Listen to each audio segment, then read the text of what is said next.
Думаю, последнее, что приходит в голову большинству людей при слове «Таджикистан», это образ коллекционного антикварного автомобиля. Скорее «Газель» или «Копейка Жигули», не в обиду будет сказано. Но не создавайте себе стереотипы.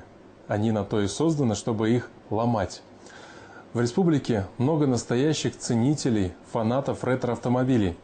В поисках какого-нибудь грузовика военного времени или Кадиллака, выпущенного ограниченным тиражом в 50-х, они ездят по дальним весям и кишлакам.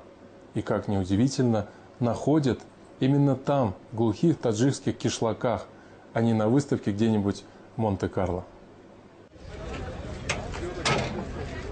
Не все вещи с годами дешевеют. На этом поле таджикские коллекционеры выставили старые автомобили. Они имеют свою цену, историю и личную характеристику. Это первая такая выставка для Таджикистана.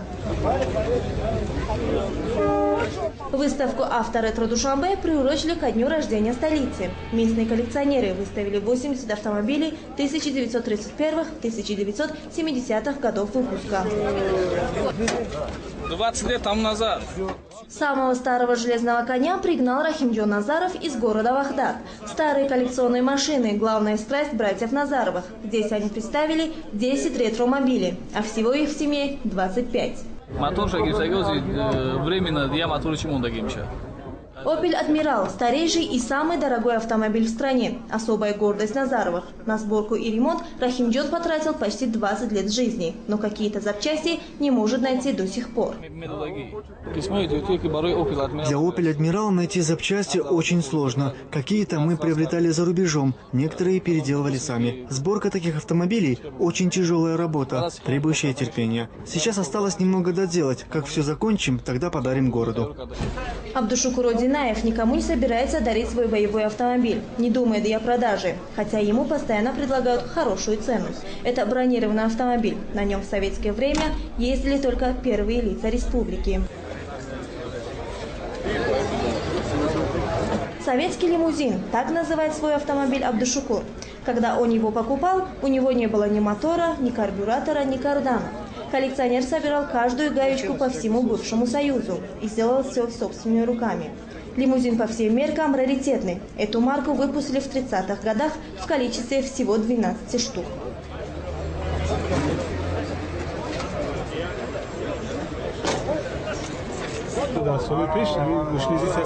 В прежние годы такие марки ЗИЛ-301 изготавливались только для правительственных лиц. Когда они выходили из эксплуатации, то их читировали и сдавали на металлолом. Я не знаю, как эта машина уцелела. К счастью, она попала ко мне. Такие машины выпускались по спецзаказу. Вот этих лимузинов было всего 12.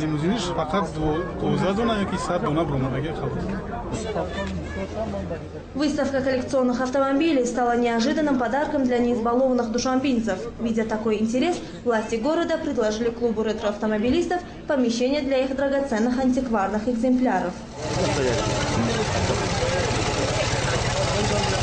Антикварными автомобилями в Таджикистане владеют и министры, и простые смертные. Это особая национальная любовь. Попавшие на выставку, иностранные экспаты не скрывали удивления, что в такой небогатой стране есть такие авто и такое сообщество коллекционеров-фанатиков.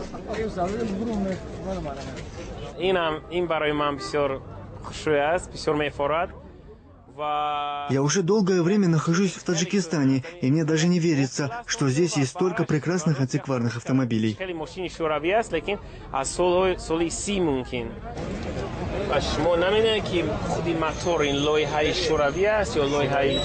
Англичанин Дэвид Харпер в Душанбе впервые увидел модель старой европейской машины. Это знаменитый «Опель», который делали на заказ для первых лиц государств.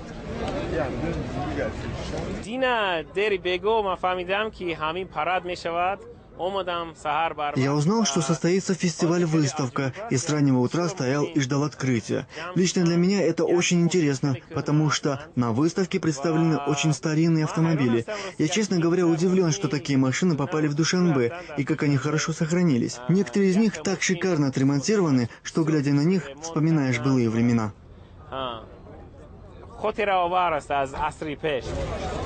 Владельцев коллекционных авто мало интересует их функциональное предназначение. В данном случае машина как раз роскошь. Для них важнее возраст и история. Автомобиль Рустамбека Рауфова привлек всеобщее внимание именно своей историей. Вездеход ГАЗ-67Б – военная машина. В годы Великой Отечественной войны на ней ездили генералы армии и в силу технических характеристик разведчики. Такой больше ни у кого нет, говорит хозяин. Этот автомобиль 1941 года производства. Я купил его у русского мужчины, дяди Саши из Шахритузского района. Машина была в ветхом состоянии. Я покрасил ее в заводской цвет, а запчасти купил за границей. На ремонт ушло 3 года. Над ним 1 год и 6 месяцев работали 3 мастера, а потом еще 3 мастера около 1 года и 8 месяцев. Я готов потратить столько средств, сколько потребуется для полного ремонта, потому что на таком ездили только генералы. После войны каждой советской республике раздавали по одной такой машине, и тогда на них разъезжали чиновники. Владельцы хвастаются, что их автомобили могут стоить и $100 000 и больше. Но специалисты говорят, что пока это все же хобби для избранных. Вот и на первой выставке «Авторетро Душанбе» ни одной сделки не заключили. Люди предпочитали фотографироваться на фоне красивых машин и заглянуть внутрь. Но вот про цены никто не спрашивал.